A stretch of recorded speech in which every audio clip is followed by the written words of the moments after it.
அனைவருக்கும் வணக்கம். All India press media அசோசியேஷனோட நிறுவன தலைவர், மூத்த பத்திரிகையாளர். அவர்கிட்ட பல்வேறு கேள்விகள் இருக்கு. அவர்கிட்ட நம்ம கேட்கலாம் வாங்க. சார் வணக்கம் சார். வணக்கம் விக்கி, நல்லா இருக்கியா? நல்லா இருக்கேன் சார். இப்போ தற்போது பாத்தீங்கன்னா விஜய் வந்து ரோட் ஷோ போயிட்டு இருந்தாரு. அவருக்கு பல்வேறு தரப்புல இருந்து பாத்தீங்கன்னா எதிர்ப்புகள் வந்துச்சு. மற்ற கட்சிகளுக்கு எதிர்ப்பு வராம விஜய்க்கு மட்டும் ஏன் சார் இவ்வளவு எதிர்ப்புகள்? அப்படி எல்லாம் ஒன்று எல்லா கட்சிக்கும் எதிர்ப்பு. ஆளுங்கட்சியை சொல்றீங்களா இல்லை எதிர்கட்சியை சொல்றீங்களா? ஆளுங்கட்சியா சார் சொல்றோம். எந்த கட்சி இந்த மாதிரி பண்ணாலும் எதிர்ப்பு இருக்கும். அண்ணாமலை பண்ணும்போது எதிர்ப்பு இருந்துச்சு, எதிர்ப்பு இல்லைன்னு சொல்ல முடியாது. இல்லை சார், இப்போ ஏடிஎம்கேயோட எடப்பாடி பழனிசாமி பாத்தீங்கன்னா 120 இடத்துல வந்து அவர் போயிட்டு வந்து அவர் தேர்தல் பணிகள் வழியா முடிச்சுட்டாரு. அவர்களுக்கு இந்த அளவுக்கு வந்து எதிர்ப்பு எங்கேயும் பேசப்படவே இல்லையே. அதாவது அவர்கள் வளர்ந்த கட்சி, எதிர்க்கிறதுனால பிரயோஜனம் இல்லை. விஜய் வளர்ந்து வரவங்கிற பயத்தினுடைய வெளிப்பாடு அது.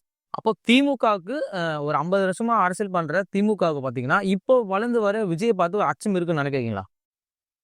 ஏங்க எப்பவுமே ஜெயிச்சு இருக்கிறவன் என்னைக்குமே அச்சப்பட்டு தான் ஆகணும். இப்போ ஒரு தோல்வி அடைஞ்சவனுக்கு யாரை பார்த்தும் பயம் இருக்காது.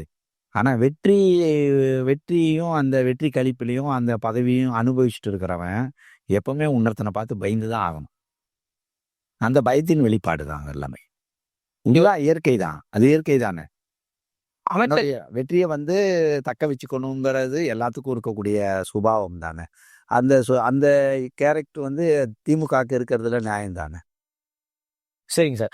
அமைச்சர் கே நேரு பாத்தீங்கன்னா திருச்சி வந்து எங்களோட கோட்டை, விஜயெல்லாம் ஒண்ணுமே பண்ண முடியாது அப்படின்னு பல்வேறு தரப்புல வந்து அவர் சொல்லி இருந்தாரு. ஒருவேளை மலைக்கோட்டையை வாங்கிட்டாருன்னு நினைக்கிறேன். ஒருவேளை அந்த கோட்டையை சொல்லியிருப்பார். திருச்சியில மலைக்கோட்டை இருக்குது, பிள்ளையார் கோயில். ஒருவேளை அது நேருடைய இது வேணும். இப்பதான் தெரியுது அவர் வாங்கிட்டாரா என்ன.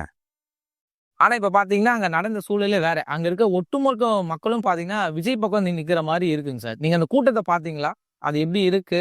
அதெல்லாம் அதாவது பலருடைய கணிப்பை வந்து விஜய் பொய்யாக்கிட்டு இருக்கிற மாதிரி ஒரு பிம்பம் உருவாகிட்டு இருக்கு.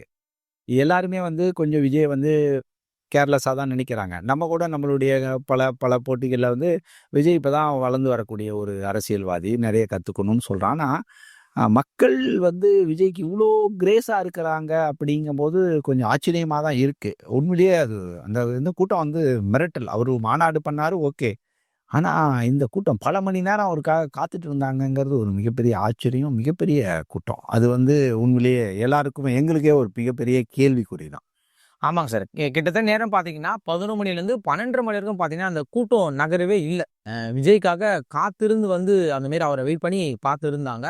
இதுக்கு முன்னாடி பாத்தீங்கன்னா எம்ஜிஆர் அவளுக்கு தான் இந்த மாதிரி கூட்டம் கூடி இருக்கு அப்படின்னு வந்து பல பேர் சொல்றாங்க சார். அதை நீங்க எப்படி பாக்குறீங்க? இல்லை, அதுதான் நம்ம திருப்பியும் சொல்றேனே, ஒரு முக்கியமான யூடியூபரே வந்து கணிக்க முடியாது அப்படின்னு ஒரு வெளிப்படையான தகவலையே சொல்றாரு. அது வந்து உண்மையிலேயே அதே மாதிரி தான். ஏன்னா நம்ம கணிப்போம் விஜயனுடைய போலிங் ரேஷியோ வந்து ஒரு 8-10% 10% இருக்கும் அப்படிங்கிறதான் பொது கணிப்பு. அதுக்கு மேலே வர்றதுக்கு வாய்ப்பு கிடையாது. ஆனால் இப்போ சமீபத்தில் வந்து திருச்சியிலையும் அரியலூரும் அவருடைய அந்த ரோட் ஷோ போனார் பார்த்தீங்களா, அதை பார்க்கும்போது அது அவருக்கு வந்து திரண்டு வந்த மக்களை பார்க்கும்போது ஆச்சரியமாக தான் இருக்குது. அது நம்ம வந்து இப்போ விஜய் நம்ம ஒரு வேளை குறைவாக மதிப்பிட்டுட்டோமோ அப்படிங்கிற கேள்விக்குறி கூட நமக்குள்ள எழத்தான் செய்கிறது. விஜய் பாத்தீங்கன்னா வீட்டை விட்டு வெளியே வர மாட்டாரு அப்படின்னு வந்து பல்வேறு வந்து விமர்சனங்கள் வந்து திமுக வந்து அவர் மேல விஜய் மேல வச்சாங்க. ஆனா இப்ப பாத்தீங்கன்னா விஜயை வந்து வீட்டை விட்டு வெளியே வந்து பாத்தீங்கன்னா வரவே விட மாட்டாங்க. என்ன விஷயம் பாத்தீங்கன்னா எதையாவது ஒரு சிக்கல் கொடுத்துட்டே இருக்கிறாங்க. அதாவது பர்மிஷன் கொடுக்க மாட்டாங்க. அந்த மாதிரி பல்வேறு விஷயங்கள் வச்சிருக்காங்க. அது நம்ம அப்படி எடுத்துக்க முடியாது. இப்போ விஜய் வந்து வீட்டை விட்டு வெளியே வரலாம், எவ்வளோ படம் நடிச்சிருக்கிறார், வீட்டுக்குள்ளேயா இருந்து நடிச்சாரு, அதெல்லாம் நம்ம எடுத்துக்க முடியாது. அதே மாதிரி ஒரு விஜய் வந்து ஒரு பொலிட்டீஷியன் மட்டும் கிடையாது. இப்போ பொலிட்டீஷியன் பொதுவாக ஒரு செலிப்ரிட்டிங்கும்போது கண்டிப்பாக மக்கள் வந்து ஒரு பொலிட்டீஷியனுக்கு வர்றதை விட இப்போது செலிப்ரிட்டிஸ் வரும்போது மக்கள் திரளாக கூடுவாங்க. அதுக்குள்ள அதாவது அதுக்கு அந்த கூட்டத்தை கட்டுப்படுத்தக்கூடிய நிறைய பிரச்சனைகள் இருக்கும். அது ஒரு பெரிய புரோட்டோகால். அப்போ சில விதிமுறைகள் வந்து அரசு வந்து நிர்ணயம் பண்ணி தான் ஆகணும். அப்படிப்பட்ட விதிமுறைகள் வந்தால் கெடுபடியாக நிர்ணயம் பண்ணியிருக்கலாங்கிறது தான் நம்மளுடைய கருத்து. இருந்தாலும் அது விஜய்க்கு இவ்வளோ அழுத்தம் கொடுக்க வேண்டிய அவசியம் கிடையாது. இவ்வளோ அழுத்தம் கொடுக்க வேண்டியதில்லை. ஒரு ஆரோக்கியமாக ஒரு டெமோக்ரஸி கண்ட்ரியில் ஒரு நடிகர் பொலிட்டிக்கலுக்குள்ளே வராரு, அவர் மக்கள் விரும்புகிறாங்க, அவருக்கு மக்கள் செல்வாக்கு இருக்கிறதுங்கிறத நிர்ணயம் பண்ணுறாரு, அவரை ஃப்ரீயாக விடலாம். இனிமேல் வந்து எலெக்ஷனில் மட்டும்தான் நீங்கள் இதை கண்டுபிடிக்க முடியுமே இல்லையே, தெரிஞ்சுக்க முடியுமே இல்லையே, இந்த கூட்டங்களை பார்த்து திமுக கண்டிப்பாக பயப்பட வேண்டிய அவசியம் இல்லைங்கிறதா நம்மளுடைய கருத்து. சரிங்க சார். சார் பார்த்தீங்கன்னா, இப்போ விஜய் வந்து பார்த்தீங்கன்னா, விஜய் மேல ஒரு குற்றச்சாட்டு வச்சிருக்காங்க. அது என்ன குற்றச்சாட்டு பார்த்தீங்கன்னா, தினந்தோறும் வந்து மக்கள சந்திக்கணும். வாரத்துல 1 நாள் மட்டும் தான் வரேன்னு சொல்றாரு. அத பத்தி நீங்க என்ன சார் நினைக்கிறீங்க? யாரு இந்த மாதிரி குற்றச்சாட்டை வைக்கிறது? சில மக்கள் வந்து சொல்றாங்க, தினந்தோறும் வந்து எல்லாம் மக்கள சந்திக்கணும். ஒவ்வொருத்தருடைய கருத்துக்கெல்லாம் யாருமே பதில் சொல்ல முடியாதுங்க. என் ஸ்ட்ரீட்ல வந்து நான் இந்த ஸ்ட்ரீட்ல இங்க இந்த ஏரியாலே ஒரு 15, 20 ஸ்ட்ரீட் இருக்கும். ஒவ்வொரு ஸ்ட்ரீட்டுக்கும் விஜய் வந்துட்டு போணும்னு சொன்னா சாத்தியப்படுமா? சாத்தியப்படுமா? முடியாதுல்ல. யா விஜய் மட்டும் கிடையாது. எந்த பொலிட்டீஷியன்னாலும் முடியாது. செலிபிரிட்டீஸ் யாருனாலயும் முடியாதுல்ல. ஓகேங்களா? ஒரு கவுன்சிலரே இருக்கிறாரு. டெய்லி எல்லா ஸ்ட்ரீட்டுக்கும் வந்துட்டு போணும்னு சொன்னா முடியுமா? முடியாது. ஸோ பாசிபிலிட்டி இல்லாத கேள்வியெல்லாம் ஒரு அனாவசியமா வைக்கும்போது, அதுக்கெல்லாம் யாரும் பதில் சொல்ல வேண்டிய அவசியம் இல்ல. விஜயும் அதுக்கு பதில் சொல்ல வேண்டிய அவசியம் இல்ல. சரி, இப்போ நாம் தமிழர் கட்சி ஒருங்கிணைப்பாளர் சீமான் பார்த்தீங்கன்னா, விஜய் மேல தினந்தோறும் ஒரு ஒரு கேள்விய முன்னெடுத்து வச்சிருக்காரு. விமர்சனம் பண்ணிட்டு இருக்காரு. இதுக்கான காரணம் என்ன நினைக்கிறீங்க? காரணம் வந்து என்னன்னா, ஒரு 4வது இடத்துல இருக்கக்கூடிய நாம் தமிழர் கட்சிக்கு ஒரு தொய்வு வருமோ அப்படின்னு அவருக்கும் ஒரு அச்சம் இருக்கதான் செய்யுது. அதனால இந்த மாதிரி விமர்சனங்கள வைக்கிறாரு. ஆனா திரும்ப திரும்ப நம்ம சொல்றது சீமானுக்கு வந்து சீமான் அவர்கள் ஓட்டு சிதறாது. அவரு வந்து விஜய் மேல விமர்சனம் வைக்க வேண்டிய அவசியம் கிடையாது. ஓட்டு சிதறதுங்கிறது திமுகவுக்கு ஓட்டு பலம் குறையும். ஏடிஎம்கே வந்து சரியான ஒற்றுமை குலைஞ்சிருச்சுன்னா, ஒரு ஒற்றுமையா இருந்தா வேற, ஒற்றுமை குலைஞ்சுன்னா அவங்களுடைய ஓட்டும் சிதறும். விடுதலை சிறுத்தைகள் கட்சி ஓட்டு சிதறும்.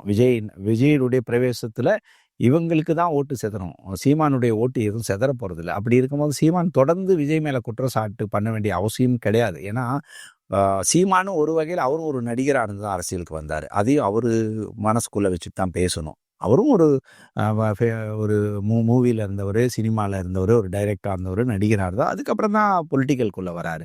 அப்படி இருக்கும்போது ஒரு இன்னொரு நடிகர் உள்ள வரும்போது வரவேற்கணுமே ஒழிய அவரை வந்து வேற தனிப்பட்ட காழ்ப்புணர்ச்சியை வந்து அவர் மேல திணிக்கக்கூடாது. ஒரு சித்தாந்த ரீதியா திணிக்கட்டும். சித்தாந்த ரீதியா விஜய் ஒரு சரியான ஒரு சமூக சிந்தனை இல்ல, இன்மெச்சூரிட்டி இருக்கிறாரு, இல்ல உலக அரசியல் தெரியல, இது மாதிரியெல்லாம் சொல்லலாமே வெளிய ஒரு கூட்டத்தை கிரிட்டிசைஸ் பண்றதோ மற்ற இதெல்லாம் பர்சனல் கிரிட்டிசைஸ் பண்ணக்கூடாது.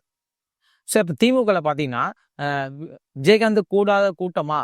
இல்ல வந்து நடிகர் வடிவேலு கூடாத கூட்டமா? அப்படின்னு சொல்றாங்க சார். இத பத்தி நீங்க என்ன நினைக்கிறீங்க? இது வந்து நம்ம ஆரோக்கியமான விஷயம். வடிவேலோ, விஜயகாந்தோ இல்ல. இப்ப நயன்தாரா கூட எங்கேயோ போறாங்க. ஏகப்பட்ட கூட்டம் வருது.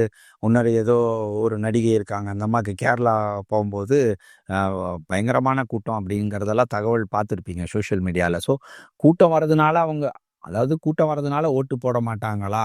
ஓட்டு போட்டுருவாங்களா? ஓட்டு போட மாட்டாங்களான்னு இப்படி கேள்விகள் இருந்துகிட்டே தான் இருக்கும். செலிபிரிட்டீஸ்னா கூட்டம் வரும். கூட்டம் வராம இருக்காது. Any celebrities.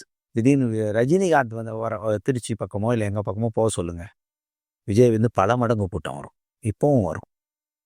ஆனா ரஜினிகாந்துக்கு ஓட்டு போடுவாங்களா? அப்படின்னா ஈஸியா என்ன சொல்லலாம், அதெல்லாம் போட மாட்டாங்க. நம்ம ஈஸியா சொல்லிட்டு போயிடுவோம். அது மாதிரி தான் இப்ப விஜய்க்கு கூட்டம் வருது. ஓட்டு போடுவாங்களாங்கிறது தான் இங்க மிகப்பெரிய கேள்விக்குறியா இருக்கு. அது வந்து தேர்தல் தான் நிர்ணயம் பண்ணும். இப்ப நம்மனால சரியா நிர்ணயம் பண்ண முடியலங்கிறது தான் உண்மை. ஆனா நம்மளுடைய கருத்தை பொறுத்தவரை இன்னும் நம்மளால அணித்தரமா சொல்ல முடியும். 10% அதிகப்படி 12% வாங்கலாம் ஓட்டு. அதாவது ஆட்சி அதிகாரத்தை வந்து தனித்தியா வந்து அடைய முடியுமா அப்படிங்கிறது முடியாது. சார், விஜய் மேல வந்து சில குற்றச்சாட்டு என்ன வச்சாங்க பார்த்தீங்கன்னா, இவரு வந்து பிஜேபிய வந்து எதிர்த்து பேசவே மாட்டாரு. இவரு பிஜேபியோட பி டீம் தான் வந்து விஜய் அவர்கள் அப்படின்னு சொல்லியிருந்தாங்க. ஆனா இப்போ கடந்த நிகழ்ச்சியில பார்த்தீங்கன்னா, விஜய் வந்து பிஜேபிய வந்து விமர்சனம் பண்ணியிருக்காரு. பல விஷயங்கள பிஜேபி எதுன்னு கேள்வியும் கேட்டிருக்காரு சார். ஒரு விஜயை பொறுத்தளவோ இன்னும் வரைக்கும் சரியான அரசியல் களத்துக்கு வரலைங்கிறது தான் உண்மை. அறிவு சார்ந்த எல்லாருக்குமே தெரியும். விஜய் வந்து இன்னும் எந்த அரசியல் கட்சியினுடைய குறைபாடையும் வெளிப்படைத்தன்மையோட இன்னும் பேசல. ஒருவேளை அவருக்கு அந்த நாலேஜ் இருக்கா இல்லையாங்கிறது ஒரு கேள்விக்குறியா இருக்குது. பிஜேபிக்குள்ள இருக்கக்கூடிய மிகப்பெரிய அதிருப்தியான விஷயங்கள் எவ்வளோ இருக்கு. அதை பத்தி இதுவரைக்கும் விஜய் வந்து பொது வெளியில பேச வரல. திமுக மேல ஏகப்பட்ட குற்றச்சாட்டுகள் இருக்கு. அதை பத்தி இன்னும் அவர் பேச வரல. ஸோ ஆளும் அரசு, மத்திய அரசு, அவங்க மாநில அரசு, இவங்க 2 பேரை பத்தி விஜய் இன்னும் வெளிப்படைத்தன்மையா இன்னும் பேசலைங்கிறது தான் உண்மை.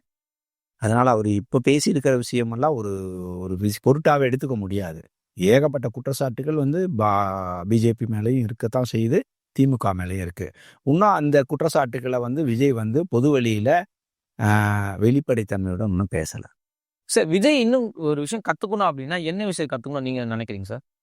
விஜய் வந்து அரசியல் தெரிஞ்சுக்கணும் அப்படிங்கிறது என்ன அப்படின்னா, முதல்ல தான் சினிமா நடிகன் அப்படிங்கிறத மறந்துடணும்.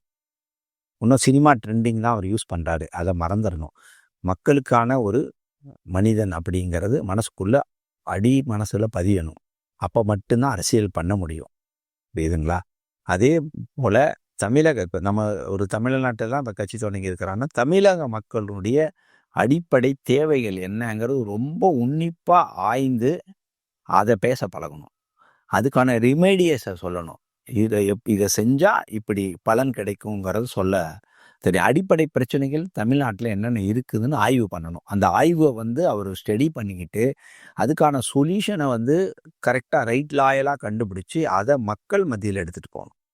இதுதான் அரசியல் அவர் பழக வேண்டியதை வெளிய இப்போ இருக்கக்கூடிய ஆளும் அரசு குறை சொல்லிக்கிட்டே இருக்கிறத விட, தான் அரசியலுக்கு வந்தால், தன்னிடத்தில் அதிகாரம் வந்தால், நான் இந்த மக்களுக்கு என்ன செய்வேன், இந்த மக்கள் என்ன மாதிரி துன்பப்பட்டுட்டு இருக்காங்க, இந்த துன்பத்திலிருந்து மக்களை எப்படி விடுபடுத்து கூட்டிட்டு வர முடியும் அப்படிங்கிறத அவர் ஆணித்தரமாக சொல்றதுக்கு ஒரு பண்ணணும். வார்த்தையால் மட்டும் கிடையாது, அதுக்கான சொல்யூஷனை கரெக்டாக சொல்லணும். அப்போ மக்கள் அவர் மேலே ஒரு பிடிப்பு ஏற்படும். சார், விஜய்க்கு எந்த அளவுக்கு வாக்கு சதவீதம் இருக்கோ, விஜய் நிக்கிற தொகுதியில் அவர் வெற்றி பெற வாய்ப்பு இருக்குன்னு நீங்க நினைக்கிறீங்களா? இல்லை, நம்ம பழைய காணொலியில கூட சொல்லிட்டோம். விஜய் தனித்து நின்னா வெற்றி பெறதுக்கான வாய்ப்பு இல்லை. ஓட்டு 10% 12% கூட வாங்கலாம். அதில் ஒன்றும் மாற்று கருத்து கிடையாது. ஆனால் தனித்து எங்கே நின்னாலும் ஜெயிக்கிறதுக்கான சந்தர்ப்பம் இருக்குமானா சந்தர்ப்பம் கிடையாது.